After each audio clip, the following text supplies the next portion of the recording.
নারীকে বিপদে ফেলার সবচেয়ে বড় ফাঁদ হল প্রশংসা। আপনাকে দেখে মনে হয় এখনও কলেজে পড়েন।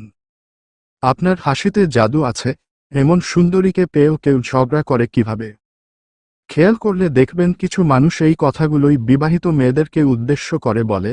এগুলো শুনতে ভালো লাগলেও এর পিছনে থাকে অন্য উদ্দেশ্য।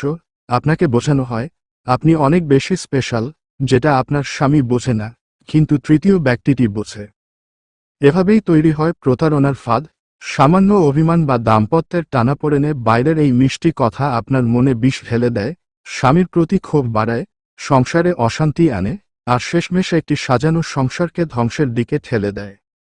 সত্যি কথা হলো, যারা এভাবে প্রশংসা করে তারা আপনাকে বিয়ে করতে চায় না, তারা দায়িত্ব নিতে চায় না, তারা চায় শুধু ক্ষণিকের আনন্দ।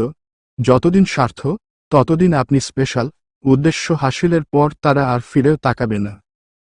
এরকম মানুষের লাইফে বিন্দুমাত্র জায়গা দেবেন না, প্রশংসা শুনে গলে যাবেন না। যে মানুষ আপনার সংসার ভাঙতে চায় তাকে যত দূরে রাখা যায় ততই ভালো।